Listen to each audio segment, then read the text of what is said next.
Welcome back to my channel. My name is Danni GT and this is my channel, Your Mindful Bestie. If you're new here, as I said, my name is Danni and I am a life coach, which I have recently trained in because of my experiences with mental health. So what this channel aims to do is give you tips, tricks, and all those things to just help you stay your happy self, honey. In today's video, I'm going to be sharing my mental health story. Now, I will put a little link in the description below, but I have already shared my first encounter with mental health when I was diagnosed 5 years ago with generalised anxiety disorder. So if you want to watch that video first, that was like me experiencing anxiety and depression for like the first time. I didn't know what mental health was. That was, as I said, at this point 5 years ago, so I was 26 at the time. So if you want to have the lead up and find out more about what I experienced the first time round, go and watch that video. That might be really helpful. But this video today is going to be talking about this second mental health episode that I've had recently. I do want to put a disclaimer out and say there could be some things that come up in my conversation today that could trigger people. So I will be talking about anxiety, depression, mental health. There will be topics of food coming up and isolation, agoraphobia, so not being able to leave the house.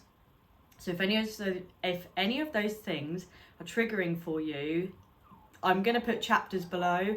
But just to be aware that those are the things I'm going to talk about today. The purpose of me doing this video is the same reason I did that first video 5 years ago for my mental health story, is to spread awareness about what having anxiety for me actually feels like. It's so easy on the outside to... There's a dog barking, hang on. It's so easy as an outsider, maybe you have like a friend or a family member who struggles with their mental health. It's hard to communicate what that actually feels like in the moment. So I'm hoping in this video to be able to give some insights. As you can see, I am obviously well. I am out of my mental health episode that I literally had recently. For the last 3 months, I have been unwell, and I'm really in a position now where I feel really ready to talk about this again. And I want to share this again because also if you're going through it, maybe there's some things that you can relate to in my video here. And the biggest thing I can say to anybody going through it is you will get out of it. Like, you will be okay. If I can get out of it, you absolutely can. So stick around to hear my story, and I will share very in depth and detailed what it feels like, how the anxiety makes me feel, where it starts, the kind of like flags that came up along the way, obviously things about antidepressants and things like that. I will be sharing all of my experience with that. So grab a cup of tea or a coffee or a wine, whatever you fancy. I've got a green tea because green tea boosts serotonin. I read about that the other day, so I'm gonna have a green tea. But go get comfy and join me for my mental health story part 2. So starting straight up, what is mental health? Mental health is very much something that we should be looking after the same way we look after our physical health. It's our mental well-being, our emotional well-being, it's our resilience, things like that. So I was diagnosed 5 years ago with generalised anxiety disorder, and in the video that I mentioned earlier, that talks about how I led up to having the diagnosis, being diagnosed, and what kind of happened in that instance. So if you want the background, definitely go watch that video. So what I'm talking about today is me experiencing a mental health episode, which is what I call it. I'm not saying that's what is right, but I call it my mental health episode when there are big dips in my life that lead me to severe anxiety, depression, and being unable to function day to day. So a mental health episode to me, as I've just said, is that inability to function. It's being unable to eat properly, leave the house, communicate, socialise. Everything that drives us as humans is incredibly difficult. And that can sound so dramatic, and it feels so dramatic when it happens, because you think, no, as humans, we can function, we can do all those things. I cannot express enough how hard breathing, and I say that with a smile on my face, but I was getting this physical symptom of anxiety, which I'll explain later. Breathing was difficult because my body went into complete shutdown. So for me, the biggest part that I experience is anxiety. Anxiety really is the fight or flight response that our body has to danger.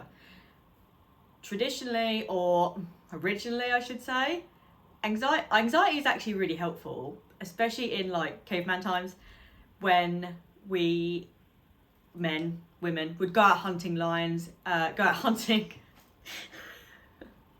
Wow, I mean they might hunt lions, I don't know, I wasn't there, but they would go out hunting and you would be on alert in case a lion came to attack you, because you know, live in the wild, la la la. So by having that response, it keeps us safe. In modern day society, anxiety appears as stress and symptoms to make us nervous and respond in a way where we want to escape or we freeze. And it happens in modern day society, and it can be triggered by things like environmental pressures, economic pressures, social pressures, and things like, oh my goodness, it slipped my mind. This also happens a lot.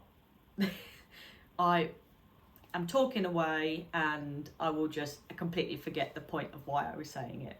All those different things, it will come back to me. It's gonna really bug me now. I'm gonna wait and skip to when I remember it. Work pressures. I didn't say work pressures, which is the biggest one. Work pressures can cause all this anxiety, the same reactions and behaviours that we have when we were running away from lions. We weren't hunting them, we were running away from them. So now in society where we live now, this is where mental health has become very apparent.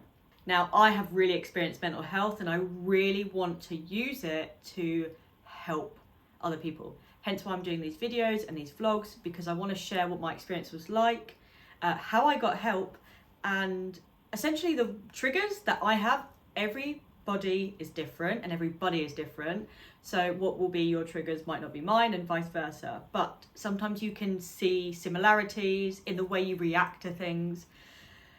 And even being able to explain, well, this is my thought process for this, and whilst it might not be the same situation, the context is similar. And that's how I'm hoping that these videos will help reach the people that really kind of need it.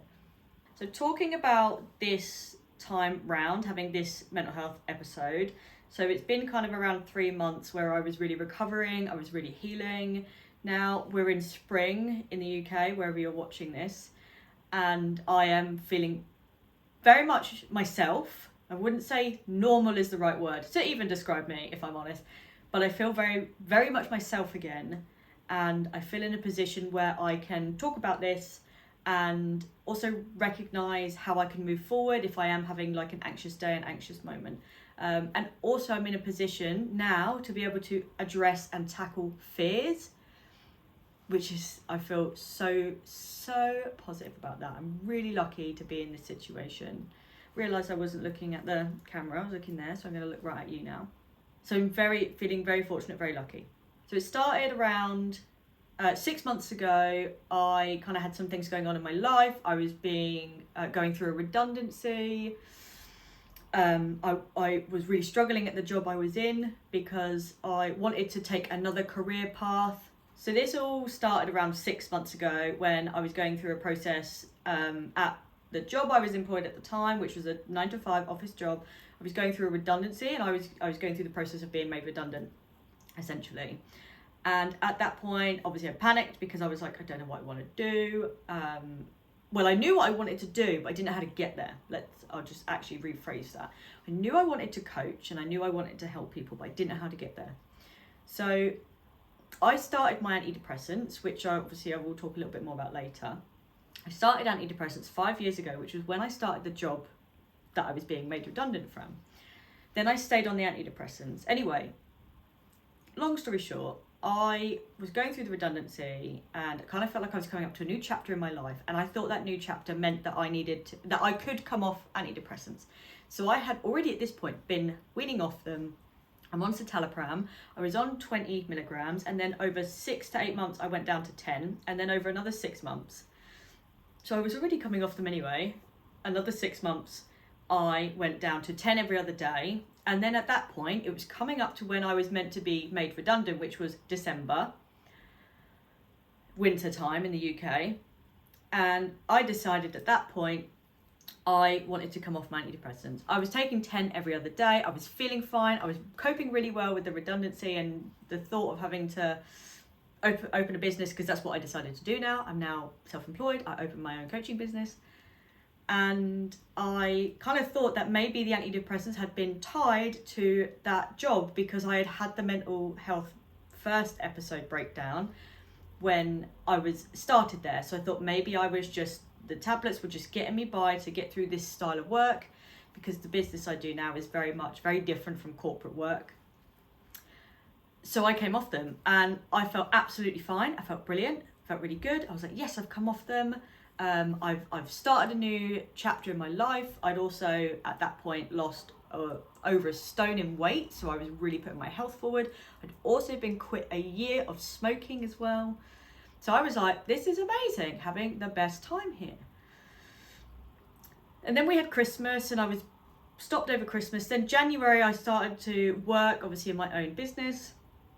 And I got to week 10 of being off the tablets, and I started to have the effects of what were withdrawals from antidepressants if you come off them too quickly.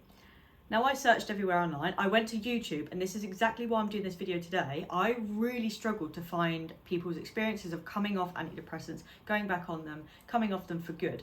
I just couldn't find it anywhere, so this is partly the reason why I'm doing this video as well. I was getting all the symptoms of withdrawals at week 10. Whenever I looked online at like articles from doctors and things like that, the withdrawals would really be from like week 4 to 8. So I was like, well, I'm beyond that. Why am I getting the withdrawals now? And it was very much starting to feel the anxiety again. I could feel, when I feel like, I'll talk about the physical symptoms, but I was getting a lot of anxious thoughts. So overthinking, ruminating, like obsessing over particular things that I'd maybe said or done. It just felt really like unusual to me. And I'd had this before when I had the mental health breakdown the first time. So I kind of was like, well, these are some warning signs, but I'm sure it'll be fine because I've dealt with all this before. Key thing here, I've dealt with it before, it will pass, I know it will. Was I wrong? Every time it comes up, it's something new. And now I don't take it for granted that things need addressing at the time. So the weeks then got on. I then got to week 12 off, and I was like really struggling at this point. I was really struggling to leave the house. I was struggling to go outside. I started to get this fear that if I went outside, something bad would happen. If I went outside, I have IBS as well. So I kept getting this fear that if I go outside, I'm going to need to go to the toilet. And that was really scaring me to go outside. I was then obsessing over thoughts that were like negative. So something from my past would just pop into my head and I'd feel so guilty about it. And I'd be like, I've actually dealt with this. Why is this coming up now? So I would start bringing up past thoughts, which only happened really the first time.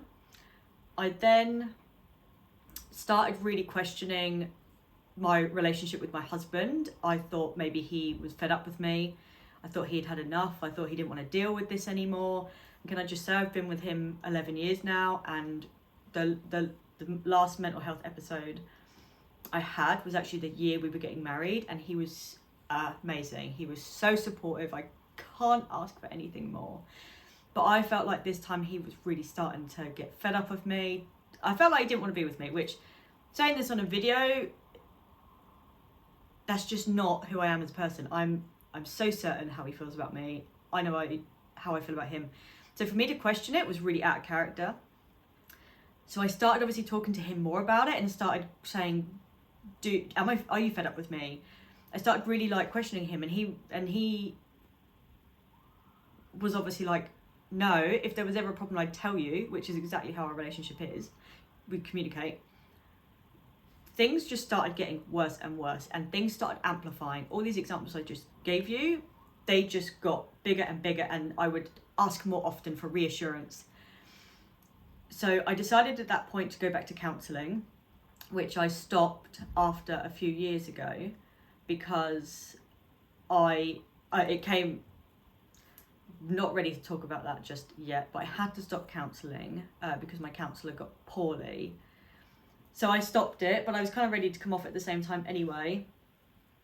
So I decided to go back to counselling, and I went to counselling with my new counsellor now, who I still see now. I was seeing her every week in the beginning, and every time I turned up, I was becoming more and more exhausted, and I was finding it harder and harder to talk. And I was even getting nervous and anxious about being on a video call for, just under an hour, because I felt like that was committing to being in one spot. With the overthinking about having an upset stomach, what if I needed to go to the toilet when I was on the call? I felt like I wouldn't be able to say I needed to go. So I would panic about the lead up to having to go on a call, when I knew that the counselling actually really helped me every time I got on that call. So at this point, I've been off the antidepressants a little while. I've gone back to counselling, and it then started to really go downhill. I didn't leave the house. I did stop eating, and I was completely exhausted, and I just felt in fear all the time. When I say all the time, it was from the moment I woke up, and mornings were always worse, throughout the day, and then at night, and then I would wake up in the middle of the night, just scared for my life, scared that something bad was going to happen. The biggest fear I had going through my head at the time was that I was going insane and I was going mad, and I thought I was going to have to take myself away somewhere to go in to check myself into hospital. I've been through this before, but this time it felt very different, and I think that was because I have experienced anxiety before. I knew all these signs, and I was just waiting to get better, because it did last time, but it was getting worse and worse every day. And it was about 3 weeks where it was just really plummeting. So I spoke to my husband, and I was like, I think I need to go back on the antidepressants. And I really didn't want to. I was honestly scouring the internet, YouTube, Instagram for success stories of people coming off antidepressants. Now, there absolutely is those stories out there. My situation was, I decided to come off the antidepressants in winter. I was changing career and being made redundant, and it was just the wrong time. So it could have worked any other time. I really chose the wrong time, and I had really good reason to believe that it would work. So I don't beat myself up anymore about it, because I did, because I knew that if I had to go back on the antidepressants, that would be around 4 to 6 weeks for me to really feel like human. So I knew that I had to wait again. And obviously at this point, I was trying to start my business up. So I had to put that completely on hold to try and just focus on my well-being. Because as a coach, my biggest thing I work on with people is well-being. And the thing I work on businesses with is well-being. So if I'm not looking after my own, well, it's just not acceptable really, is it? So I went back on the antidepressants, and I'm on citalopram, started on 10. And the first day I started them was actually my friend's birthday. I messaged her happy birthday. That was the only message I could muster, because in this situation as well, it's really hard to reach out to people to say, one, you're having a bad time, and two, how are you? Because you're just trying to survive. I need to come on to the physical symptoms shortly, but you're just trying to survive at that point. So I managed to message her happy birthday, and she is one of my friends who absolutely knows about my anxiety, about my mental health. And she said, how are you, in the message, I think. And I just said, I'm not good. I will message you in a few weeks, because I'm really struggling to communicate right now. And that was the day I started the tablets. Now I started the tablets at 10 a.m. I started them at 8:30 in the morning, because by 10 a.m. I was already getting side effects, and I was wobbly as hell. It had boom, started straight away. And the side effects for me was increased anxiety.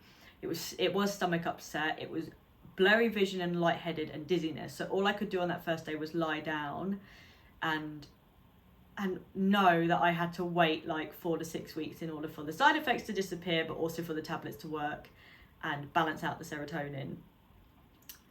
And I was like, oh, oh God, I say this with a smile, but I was like, oh, it feels so long. It feels so long, and it feels like I'm gonna be here forever. And it does in that moment. It feels like that is your life now. It feels like that is, actually makes me a bit emotional. It feels like that is your life. And I cannot stress like how I feel right now to how I felt then is like polar opposites. So different. So I went back on the antidepressants. Obviously I did just kind of wait around these few weeks, and it was very up and down. Some days I would feel a crazy difference by the afternoon. I was like, wow, I actually feel like my thoughts have really calmed down. They're really quiet. They're not all over the place. I'm not thinking about like anxiety. I'm not thinking about things that make me anxious. I actually could sit and like talk to my husband about things that were coming to mind, and I could communicate better. So obviously this went on for like the first 4 weeks. My stepmom was absolutely amazing as always. She was the first person to help me out last time as well, and she absolutely was here this time as well. She was the only person I could really communicate to as well as my husband, because a lot of the time my communication would be crying on the phone for hours. I would cry so much, then I would sleep, and that was the only thing I could really do. But they were so patient. They just sat there and they just gave me words of love and encouragement.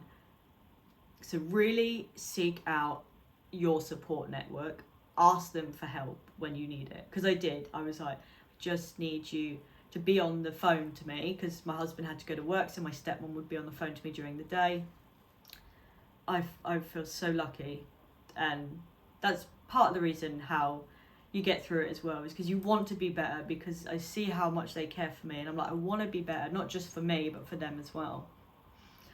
So I continued on the antidepressants, and things slowly just got better over time. The biggest side effect I had from the tablets was fatigue, exhaustion. I was so exhausted really up until week 6, and that was I was napping in the day to just try and get some energy. I was getting headaches because I was so tired. I was really struggling to get out of bed. I was so groggy in the mornings, which then fueled the anxiety. So when I was laying in bed, I would have, obviously again, I'll come on to the physical symptoms in a minute, but I would have the anxiety as soon as I waked up. So I would struggle to eat in the morning. And the fears of different things would come up. So like the fear of leaving the house was the biggest one. So there was lots of warning signs in the beginning that told me there was something wrong with me, and I kind of did miss them. It got to a point where I was like hitting rock bottom. I was like, something needs to change now.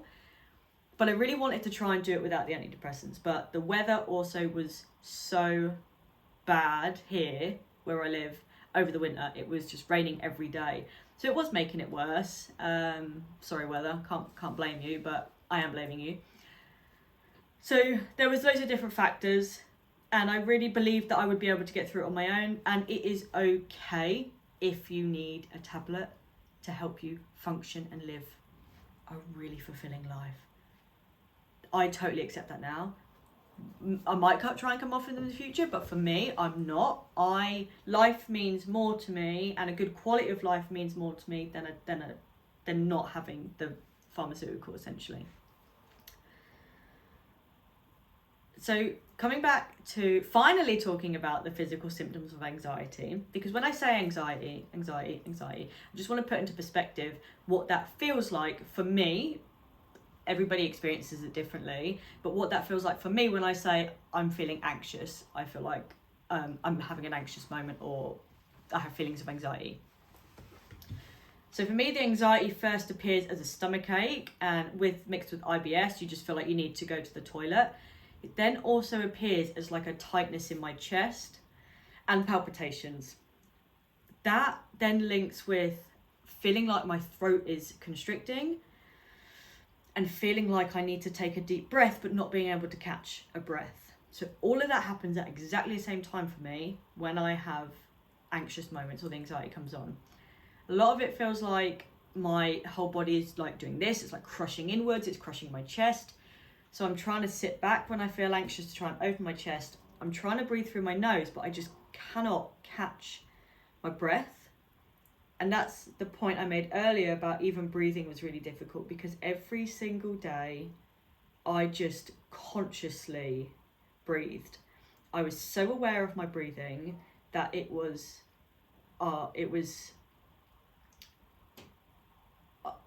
can't even find a word for it.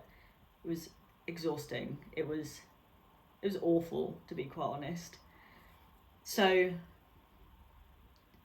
when I've had anxiety in public and things like that, obviously it's definitely not that severe at all. And since being on the antidepressants, it is nowhere near severe at all. But this was just in my own house. I would wake up and I would already feel my muscles would all tense, and it's like it's getting ready to run. Is exactly what the fight or flight response is. Getting ready to run, waking up, boom, like what threats are around me? I'm in my own home. I'm in bed, like. So I was on high alert constantly, and by high alert, that is the physical symptoms. I would have that, everything I just described. So then when my body would try to calm down, it's also pumping adrenaline at this point. So then when my body would try to calm down, I would then be exhausted. I would be tired. I would get headaches. I would also get blurry vision. So I couldn't see properly. I also get that in anxiety. My vision starts to go, which panics me because it's like I can't see. That would then happen in like the aftermath, essentially. So I would obviously get, as I just said, headaches, things like that, and I wouldn't be hungry either, because I'd be like, oh, I'm so exhausted, I'm too tired.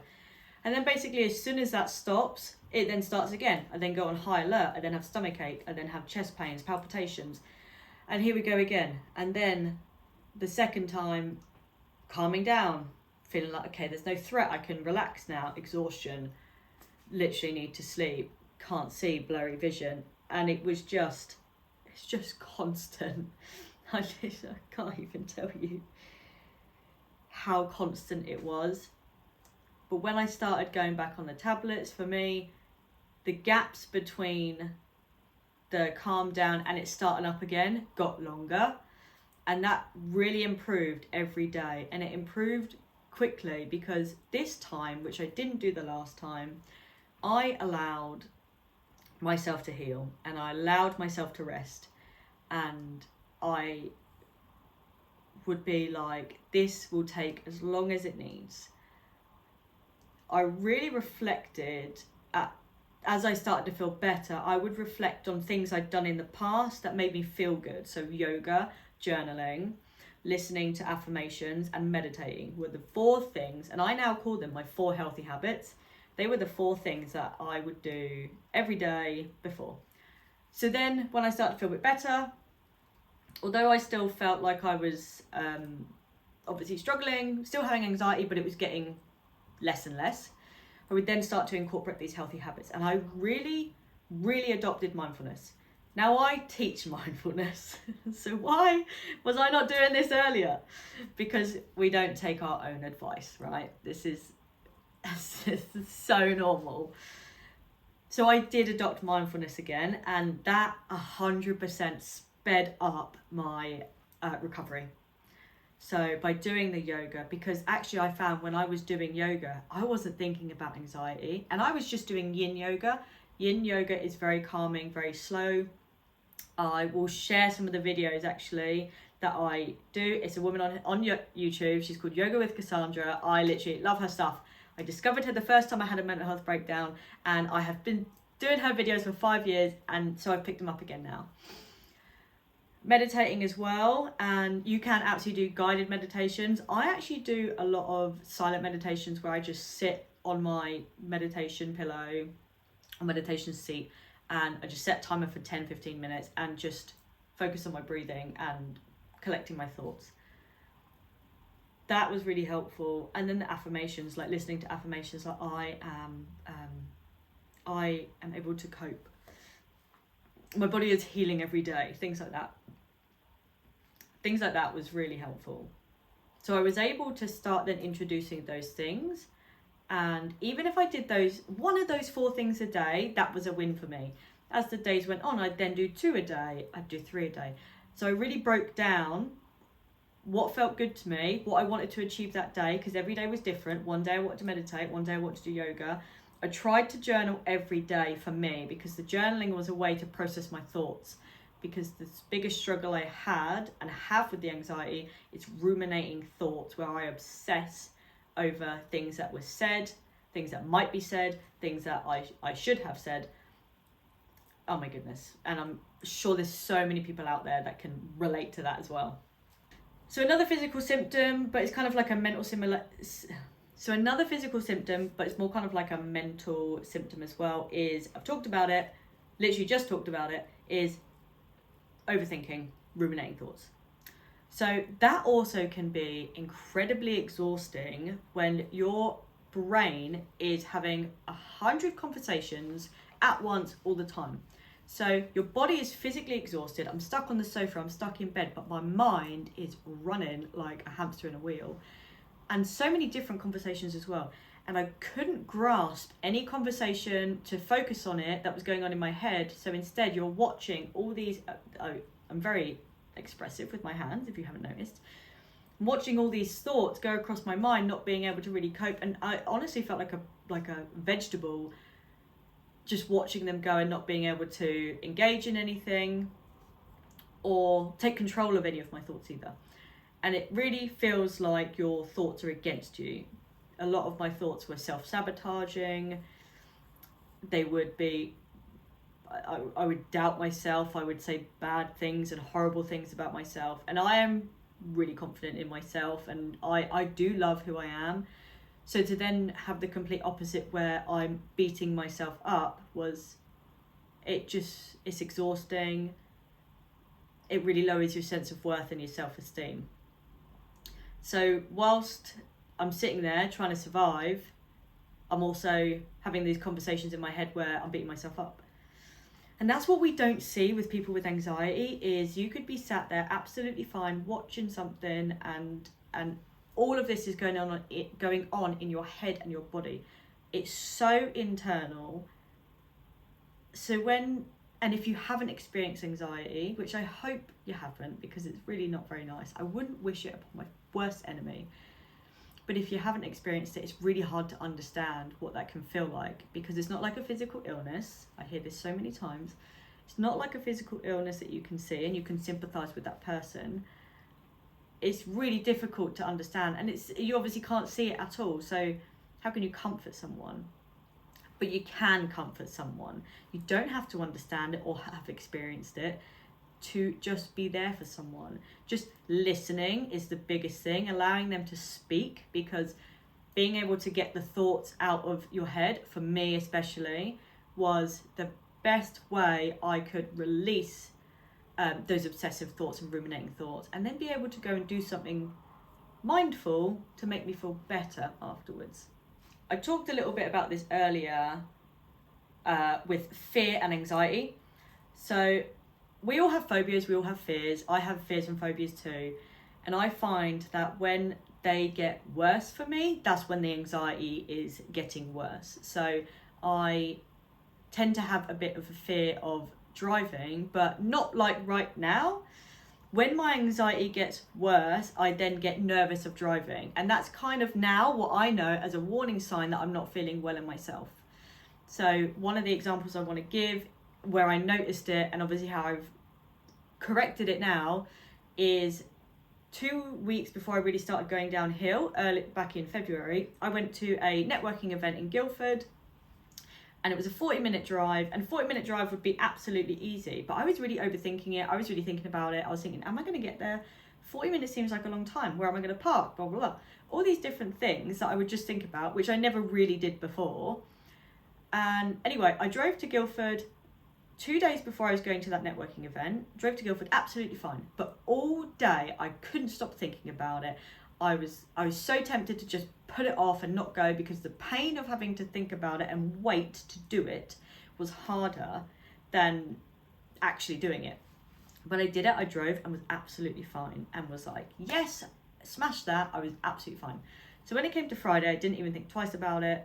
But 10 minutes before I was leaving, I was like, oh, maybe I don't need to go. Anyway, got in the car, drove, and I was so anxious the whole way that I was physically shaking while I was driving. My stomach was in bits. I felt like I needed to go to the toilet, and I really started to feel panicky most of the journey. And I was like, but I did this the other day, it's absolutely fine. Why am I feeling like this? Anyway, I then got really close to the venue. I then lost signal. I then was running out of petrol, which I didn't even realise, but it was like, you're going to run out of petrol. So it was flashing at me.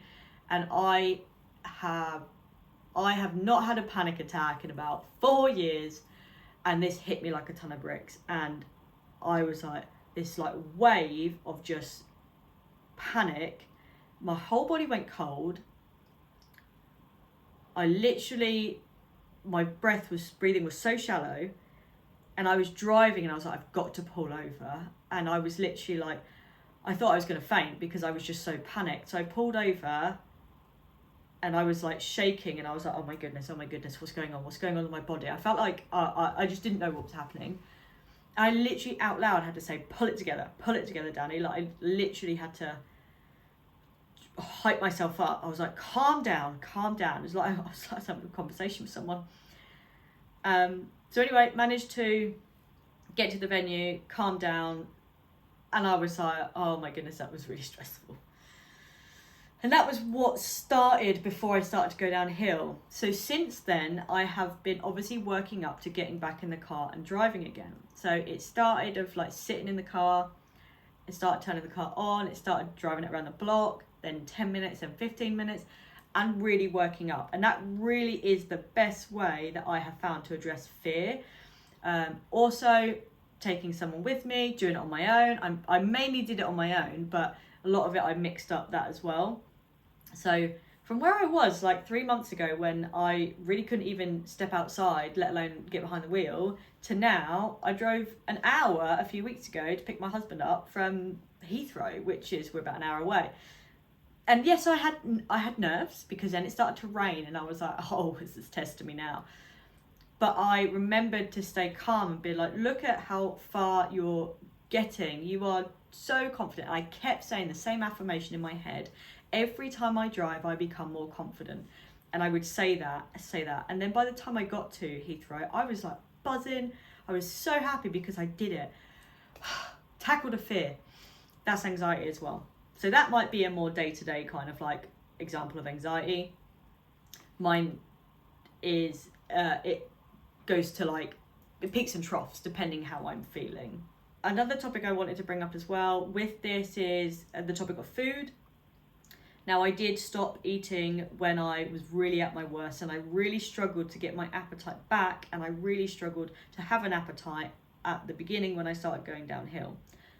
This does stem from something that happened to me in the first mental health breakdown, where I had a fear of choking. So I stopped eating, and I actually the first time became a vegetarian and stopped eating meat because I was so scared of choking because of the texture of meat. I had to chew it a lot. I know it sounds crazy, but that is exactly how my mind worked. So I am since eating meat, but this time I had the fear again of choking. And as I was eating or would eat dinner or whatever, I would get the breathing thing that I said earlier about feeling like I can't catch a breath while I'm eating. So it's not ideal, this isn't right at all. But instead of having to deal with struggling to breathe, I would just not eat. And then I would just lose my appetite. Then I would get the fear of choking, so it would just be this vicious circle. So the other side effect I had from the antidepressants was a loss of appetite, but I had that already. So that was really difficult for me to get back, was my loss of appetite. That really did take like 6 to 8 weeks for me to attempt eating again, because I would just rather put it off. And that was completely different for me, because my whole life I've never really been slim. I've always been a bit chunky, and I have always kind of eaten food out of boredom. I've eaten the wrong foods. It's really been only in the last 2 years where I've really focused on my health and my diet. Since then, obviously, I've lost 2 stone, which is amazing, and I feel the best I felt. So to go so opposite, where instead of overeating, I was completely undereating, that felt quite scary as well, because I didn't feel like I was going to get my appetite back. But what I did in that situation was to make sure I did eat is I had smoothies and yogurt and things that were easy, because they just would obviously go down much easier than having to chew things. So that was a way that I did get that in. But no but, I don't know why I just said but then. I have one more example that I want to bring up, and then I'm going to wrap up this video because I have been talking a lot already. I'm actually getting a sore throat. I really need to, I'm going to have a sip of my drink actually. Not today, Satan. The last thing I wanted to bring up to do with this mental health episode was the emotional feeling that I had. Again, another fear, which was the fear of being alone. I never really experienced this before either. And also, there's a difference between the fear of being alone, like being on your own, and actually being alone. And I was really relating the fact that when I was on my own, I was alone, which wasn't the case. I wasn't lonely at all. I had my husband and I had my stepmom, and I had my friends, but I actually had messaged all my friends to say, I'm not having a good time. I will catch up with you when I'm better. I just told everybody that I just needed some time away because I couldn't entertain anything at that point. So this was something that came up in my counselling as well, was this fear of being alone, and it links to why I was asking for so much reassurance from my husband at the start of the year, like just before I went into the breakdown. I was looking for reassurance that he loved me, that he wanted to be with me, because I was so scared to be alone. And that is completely normal, and a completely normal response to when you're feeling really anxious and really low. Is feeling like I had to go through all of it on my own, but I didn't at all. And also now I don't feel alone at all. And it's also a difference between, as I said, being on your own and feeling alone. And I definitely see the difference now. That I was really helped through the counselling. That really helped me overcome that. And now I speak about it so rationally, but at the time I was really so scared to be on my own. And I was so scared I was going to end up being on my own because I felt that I was becoming too much for everybody and nobody wanted to deal with it, especially a second time round. Because the first mental health breakdown I had, everybody was so good, so patient. So when it came back again, I was like, not again, like, oh dear. But that is something that it will be, it's like, just trying to think the best way to describe it. Obviously this is an anxiety disorder that I have, and it is there, and it's how I move forward and how I look after myself going forward is how I can manage it. And obviously it coming up again, I have learned so many lessons about what I was like, how I was looking after myself, what I need in my life, what I should prioritize in my life, especially moving into my wellbeing business and coaching and life coaching. I learned so many things through going through it again that I can apply into my business. And I think, well, me and my counsellor joke and say, it was a really good lesson, but it was really not the lesson I wanted. It was a very painful one, but it was almost like an intensive course. Honestly, I have to speak like this because otherwise I will probably just cry. So those are the main things I wanted to talk about today. Obviously, I talked about the emotional state, the physical state, antidepressants, and just some of the fears that I had. Now, everybody has completely different fears, and I am not for once saying in this video you should go on antidepressants, you should go to counselling. Not at all. What I am saying is these are my personal experiences and these are the choices I made because I wanted to get help, and that was how I felt I could get help. If something has resonated with you in this video, absolutely do explore it because you want to, not because I have told you or anybody else has told you. This is purely all my own experience, but I'm really glad, if you're here, I'm really glad you made it to the end. Thank you for sitting with me. This has actually felt like I've actually been speaking to you, so this is really lovely.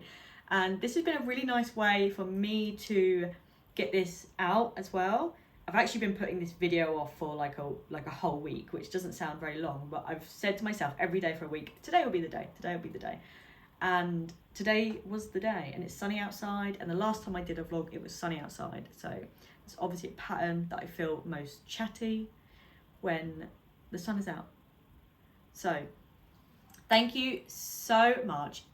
if there is anything that you want to ask me based on personal experience, absolutely message me on Instagram, pop me an email. Like, you can find all my socials in the description box below. I would love to hear from you. And I also want to just share that you can do this. You can absolutely do this. And if you're watching this video because you know somebody that is going through this, they will get through it. And if you can just be super patient, just know it will get better. It really will. So thank you so much for watching my video. If you liked it, I would love if you could either subscribe so you can see what other videos I put out and how else I can help with life and anxiety in particular, but also give me a thumbs up so I know that you like this content. If you want to check out my other videos, feel free to head to my channel. I have put in the description box below the other videos that I've talked about. But until next time, have a great day, and I can't wait to see you then. Namaste.